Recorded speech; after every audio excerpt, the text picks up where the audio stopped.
Tu ne peux pas dire que tu aimes une personne et tu passes à peine 2 minutes avec la personne et tu t'ennuies, tu dis que tu as fini avec la personne. Et c'est l'erreur que beaucoup de chrétiens font. On dit qu'on aime notre famille, parfois on peut passer des semaines avec notre famille, on passe des heures à causer avec ce qu'on aime, on aime au téléphone. Mais quand il s'agit de Dieu, après 30 secondes de prière, tout le monde est fatigué. Tout le monde veut quitter la prière.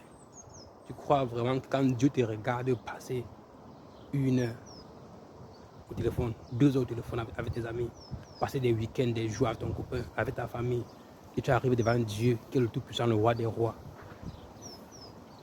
Soyons honnêtes. Tu lui donnes 2 minutes, 3 minutes. À l'église, tu dois même pas à l'église. Oh ouais, oui. Il faut voir quand les gens sont en train de jouer les jeux vidéo avec leurs camarades, quand ils sont en train de jouer le football, mais quand ils sont en famille, ils sont en train de sauter, ils sont fiers. Oh, on danse partout. C'est la fête, hein. C'est la fête. Mais quand avec le Seigneur, quand c'est dans la Bible, non, mais non, la Bible là c'est trop compliqué. On se connaît. Vous voyez, on se connaît. Non, la Bible là, on va lire ça demain. Quand c'est pour le Seigneur, c'est demain. Mais dans notre cerveau, le diable nous a embellis, nous faisant croire qu'on aime Dieu. Si tu aimes Dieu, tu vas trouver le temps. Si vraiment tu aimes Dieu, là, il ne va pas te mentir. C'est pas une personne qui va te dire ça. Tu vas trouver du temps pour passer 5 heures de temps avec lui parfois. Je ne suis pas trop dans la longue prière. Veux dire quoi à dire pendant les longues prières? Lis ta Bible. Lis ta Bible. Tu peux lire la Bible pendant des heures. Aujourd'hui, tu n'arrives pas à prier parce que depuis que tu es né, tu n'as pas connu Dieu quand tu es né. Ça veut dire que ça serait compliqué de commencer dans les longues heures. Mais trouve ceux-là qui aiment faire les longues heures de prière et regarde comment ils font, comment ils s'en sortent. Une foi sans action, ça n'a pas de sens. Ok, David passait du temps avec le Seigneur. Le Somme 1 le dit si bien. Il servait le Seigneur avec allégresse et joie. Le Somme 100 le dit si bien. Il passait toute sa journée à prier. Il a dit que le gars, tout ce qu'il lui connaissait faire de bien, c'était prier le Dieu. Jusqu'à quand il jouait la harpe, ça chassait les démons. Il a dit qu'il touche la harpe comme ça, la harpe, boum, le démon dans sa yeux quitte en lui. Ça va si vous voyez un peu. Parce qu'il avait atteint un niveau de glorifier le Seigneur. Parce que on dit que la Bible me fait comprendre que nous sommes le temple du Seigneur. Ce que ça veut dire, ça veut dire que le Seigneur, ça dit que si notre corps est suffisamment pur et rempli de la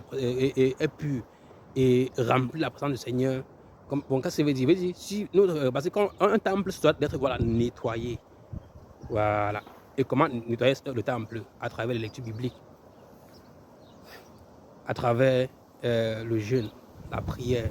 Quand tu pries, tu invoques la présence du Seigneur en toi. Quand tu pries longuement, tu invoques longuement la présence du Seigneur en toi. Quand tu jeûnes longuement, tu invoques longuement la présence du Seigneur en toi. Quand tu lis la lecture, la parole du Seigneur, c'est Dieu lui-même. Tu invoques la présence du Seigneur en toi. C'est pour ça que vous allez voir cette personne, il dit que non, Seigneur Jésus-Christ, les démons fuient. Et d'autres personnes, il dit pendant des heures, parce que le vaisseau est vide. Le temple est vide. Le temple est sale des trucs mondains. Vous allez m'excuser pour le terme, hein? Le temple est sale de tout ce qui concerne l'entourage, mais vide de la présence de Dieu. Il y a pas le gars ne passe pas du temps, il n'y a pas de relation. Il ne peut qu'avoir une relation entre deux personnes quand on passe du temps avec la personne. C'est impossible qu'il y ait une relation s'il n'y a pas le temps qu'on passe ensemble, si on ne passe pas longuement de temps ensemble. Le temps que tu passes ensemble avec l'Éternel déterminera comment profond est ta relation avec lui. Ok? J'espère que Jean le dit, Jean le bien le dit. Si c'est qu'il y a un truc que vous ne comprenez pas ou bien c'est un truc que vous pensez que ce n'est pas logique, demandez-moi et je veux vous réexpliquer. Ou bien, oui, demandez-moi, on va bien s'entendre. Mais tout ce que moi je connais, c'est que toutes les personnes qui ne causent pas avec le temps, la relation meurt. Et moins je cause avec une personne, moins la relation avec la personne là, ça tient en bout de fil.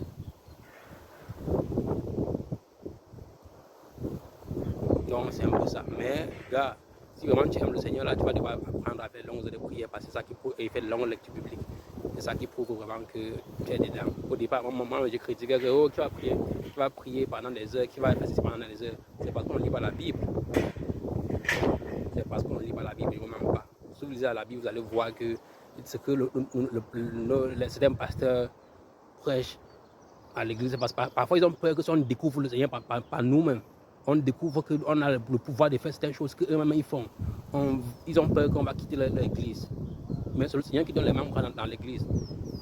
Vous voyez, c'est pour ça que cette interview, ce qu'il a ce matin ici. Et ce gars-ci disait, c'est mieux que les chrétiens de Dieu se retrouvent en train de